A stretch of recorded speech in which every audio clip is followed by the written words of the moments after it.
مش لازم تكون غني عشان تعيش تجربة ملكية في سان باولو. قصر إيبيرانجا بيفتح أبوابه للجميع. لو قلتلك إن في مكان في سان باولو تقدر تتمشى فيه وسط حدائق ملكية وتشوف قصر تاريخي عظيم وتستمتع بيوم كامل مع أسرتك مجانا، أيوة، بدون ولا ريال أو بتكلفة بسيطة جدا، هتصدق؟ ناس كتير بقت فاكرة إن السياحة والفسح بقت محتاجة ميزانية كبيرة، لكن الحقيقة غير كده خالص. النهاردة هنتكلم عن واحد من أهم وأجمل المعالم في مدينة سان باولو، قصر إيبيرانجا. أول ما توصل المكان هتحس إنك داخل لوحة فنية كبيرة، مبنى ضخم، تصميم كلاسيكي مميز، وحدائق واسعة مليانة خضرة وهدوء. الحدائق مجاني للجميع.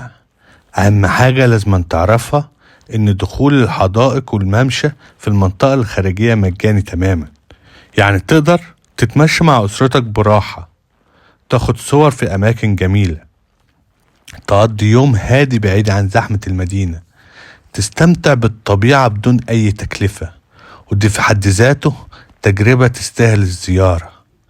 داخل القصر، لو حبيت تدخل للقصر نفسه هتدفع تذكرة بمبلغ بسيط جدا مقارنة بالمكان والتجربة. جوه هتشوف قاعات تاريخية ضخمة، لوحات فنية نادرة، مقتنيات بتحكي قصة استقلال البرازيل، تصميم معماري مبهر يخليك تحس بعظمة المكان. كل زاوية في القصر بتحكي قصة، وكل تفصيلة فيها لها معنى تاريخي مهم. المشكلة إن في ناس كتير حرمت نفسها من الخروج والاستمتاع بالحياة بسبب فكرة إن كل حاجة بقت غالية. بقى في اعتقاد إن الفسحة لازم تكلف مبلغ كبير، وإن الأماكن الجميلة مش للجميع، لكن الحقيقة مختلفة. هنا في البرازيل من حقك تستمتع، من حق أسرتك تشوف أماكن جميلة، ومن حق أولادك يعيشوا تجربة مختلفة ويتعلموا من التاريخ مش بس من الكتب. السياحة مش رفاهية، السياحة جزء من الحياة.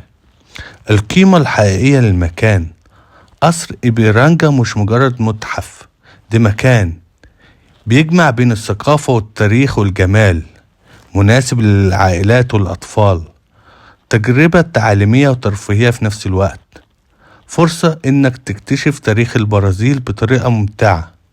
في عالم السفر إحنا بنؤمن إن كل شخص يستحق فرصة يعيش تجارب جميلة ويكتشف العالم، بس خلينا نكون صريحين، في ناس كتير اليومين دول تحت ضغط كبير، شغل، مصاريف، التزامات، مسؤوليات ما بتخلصش.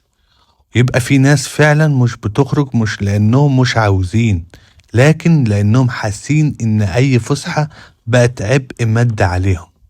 الأب اللي نفسه يفرح أولاده، الأم اللي نفسها تغير جو عن البيت والشغل، الشاب اللي نفسه يعيش تجربة مختلفة. كلهم بيأجلوا الفرح، بيأجلوا الحياة، لأن بيحسبوا إن الخروجة بفلوس كتير، لكن الحياة هنا في البرازيل مش لازم تتأجل. عشان كده احنا في عالم السفر بنشتغل على اننا نخلي تجربة السفر ابسط واوضح ومنظمة اكتر من خلال تنظيم رحلات سياحية داخل وخارج البرازيل، تجهيز ومتابعة اجراءات التأشيرات بطريقة نظامية، تصميم برامج تناسب العائلات والافراد، تنسيق حجوزات مع جهات رسمية معتمدة، متابعة العميل خطوة بخطوة عشان يعرف كل حاجة بوضوح. هدفنا مش بس نسفر الناس أو نساعدهم إن هم يتفسحوا، هدفنا إننا نساعد الناس تعيش تجربة حقيقية وتكسر الروتين وتغير جو بطريقة منظمة وأمنة. لأن السفر مش رفاهية بس، السفر أحيانا بيكون راحة نفسية وذكريات ونقطة بداية جديدة. عالم السفر سكة أمان شفافية. بنعمل دعوات سياحية وتجارية، دعوات عمل، بنقدم ملفك للسفارة، بنساعدك.